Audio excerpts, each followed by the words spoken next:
Hey everyone, welcome to Reddit Readout. Today we are checking out True Off My Chest. Story 1. Want to tell my mom I don't want to see her family. How do I tell my mom, F67, I don't want to see her family anymore? I can't believe I'm here but I, 24M, don't want to see my mother family anymore. They weren't overly abusive physically but more mentally. You see, I am adopted and AP.O.C. My mother is white and from a small white town in the Midwest. When I was there it was always fun when I was a kid, but growing up I noticed more and more people would stare at me for being with my family.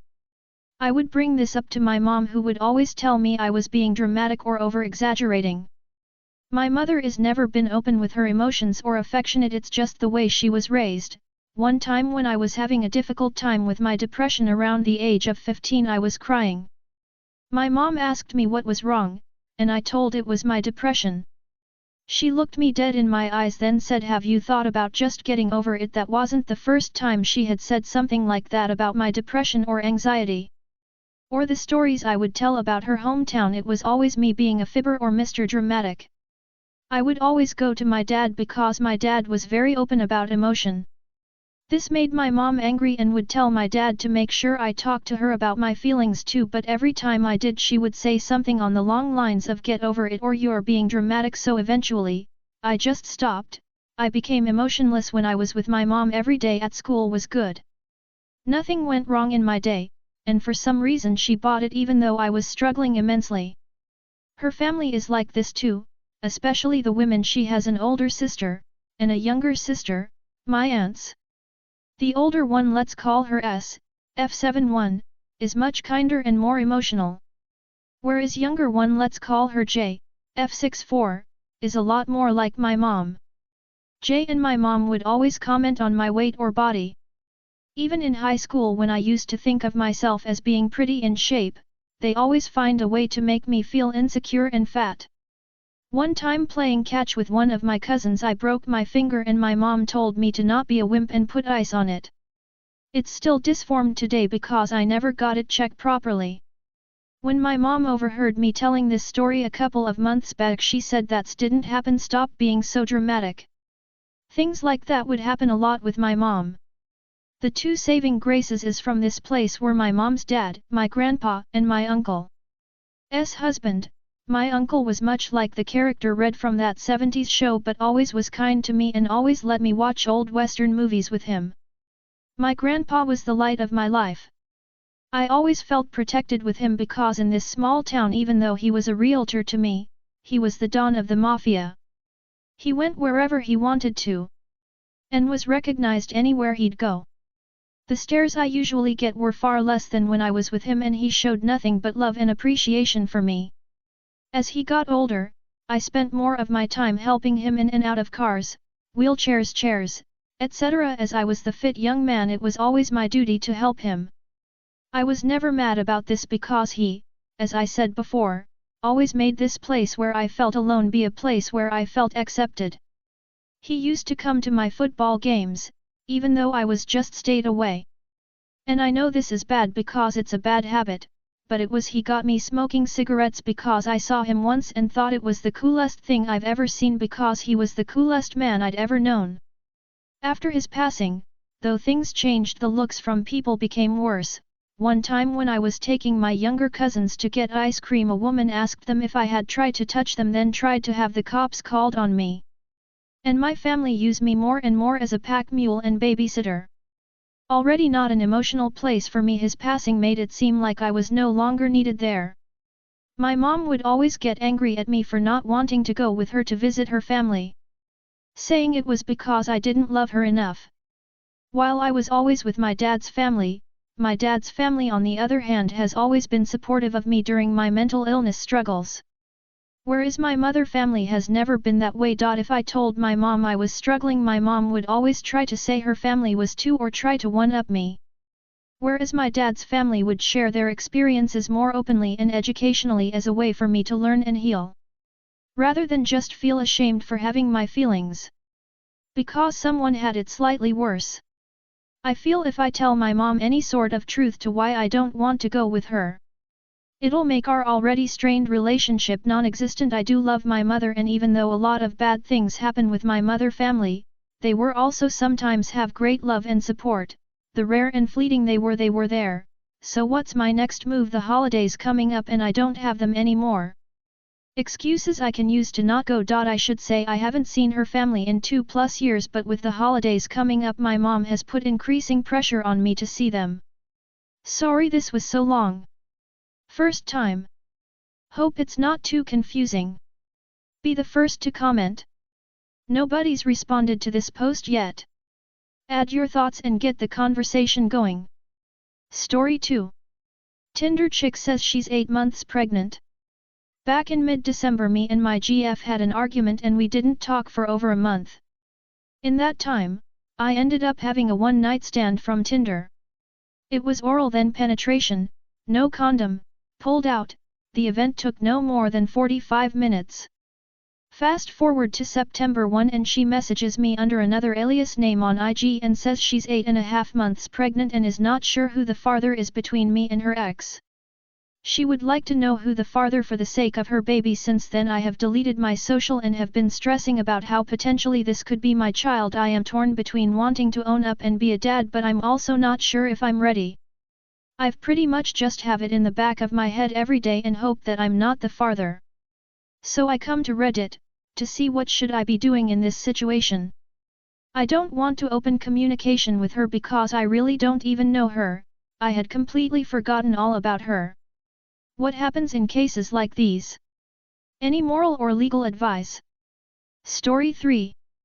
I will never work with someone who has multiple disorders or mental health conditions ever again. I don't care if I get called an ableist about this. I just can't take it anymore. My life at work had become hell. Amy has ADHD, AD, BPD, anxiety, and depression. I get it. I sympathize and I understand. But goddamn, I can't fucking adjust to her needs anymore. It's like walking on eggshells 8 to 12 hours a day because she can't function by herself every 5 minutes. She's working directly under me and yet I do most of her job. She has time blindness, so she's late 3 or 4 days a week. She also misses most of deadlines that we have to meet. No one in my team trusts her to do any job. And yet we can't say anything because the last time someone called her out on her horrendous work ethic, she had a severe mental breakdown and had to stay at home for an entire week. I've requested for her to be transferred to another team and yet I got in trouble because the manager thinks she's some sort of social justice warrior and told me that I was just being ableist and insensitive of Amy's conditions. She even told me that she won't think twice of firing anyone who will discriminate against Amy. I'm freaking tired. I'm picking up all of the work she can't do because of multitudes of reasons. She would say that she got distracted and forgot to finish her work. She even told me once that she was too sad to do anything for the entire day, so she wasn't able to finish a simple freaking PowerPoint presentation for a project proposal. I've done every single thing I could think of in order to accommodate her, but this is way too much. I didn't sign up to be a caretaker of someone who can't even finish typing up a document without crying. She already did this once. We have other coworkers with diagnosed conditions and yet Amy is the only one acting like this. She's also the only person who has the most triggers to the point where we can't talk about where to eat or even talk about new cafes and restaurants around her because she claims that it triggers her because she used to have an eating disorder. The thing that made me want to quit the most is when she opened up to another coworker and told her that Amy feels like she's being SAD by the men in our office whenever they look at her, including me. For no fucking particular reason. I'm quitting this week. I signed up to become a team leader, not to be a caretaker. I just hope there's no one like Amy on my next job. Story 4. I'm so hungry. I get paid in 24 hours. I'm so fucking excited. I've been eating about 1 meal a day. It's typically just one thing and it has to somehow keep me full the entire day. I fucking hate my current situation, but at least tomorrow I'll be eating good. Story 5. Fired for being disrespectful, but I don't think I was. Hi all. I'm writing here because I have a grievance meeting tomorrow to attempt to get my job back, after being fired for what I think may have been a miscommunication. I'm trying to get it all written down and also see if there's any insights anyone can provide. Initially, I was suspended pending investigation for breaking retaliation and confidentiality policies. When I was called into my manager's office, I was kind of unsure what the claims were even about, as I had not retaliated against anyone or spoken to any of my employees about anything confidential. For context, I'm a manager in training, so I don't have clearance to write anyone up. I just don't have the access in the computer, not that I even would anyway lol. Anyway, what I could gather from the meeting was from an incident where one of my employees thought I was singling out employees by writing suggestions on the whiteboard about how to improve productivity or things we need to work on, as a team. I would write things like health department did a walkthrough and these are the things we could work on, or I've noticed employees in the department are coming in unprepared, please remember to take care of yourselves outside work, smiley face, and I make sure to use smiley faces and non-confrontational dialogue. I especially make sure not to single people out, because if it was just one person, I'd talk to them directly.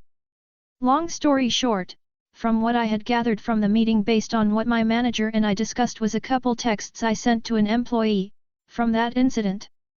What had happened was the employee ended up erasing my note about taking care of yourselves outside work and wrote, if there's an issue, talk to us in person and we shouldn't be threatened to lose our jobs because we don't do these things.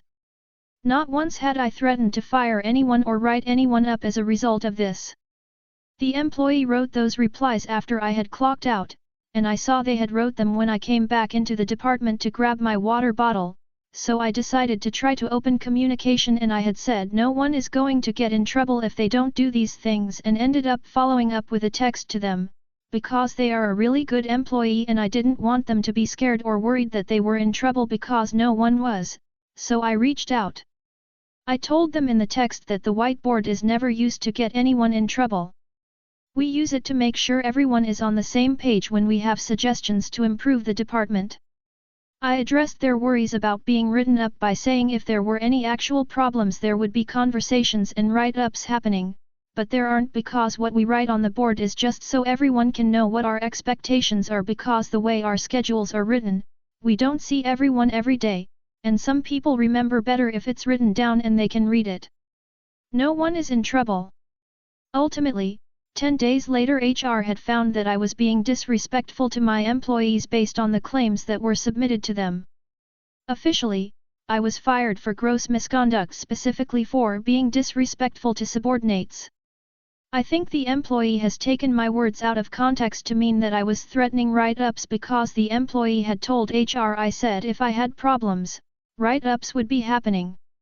This fact was discussed in our meeting. That part, I think, was grossly misconstrued and may have ended my career. Anyway, any suggestions for the grievance meeting tomorrow? I plan to share my texts with the full context and that's about all the evidence I have, as that's really all that was discussed that was relevant to the claims and reason I was fired. I really don't even know what is going on and everyone I've talked to is like it sounds like they are mad at you and trying to get back at you. My manager also tried to use my texts to say that being honest and transparent isn't very manager-like and I should be careful what I tell my employees because I'm not their friend. I didn't agree. That's all for today. Please don't forget to like and subscribe.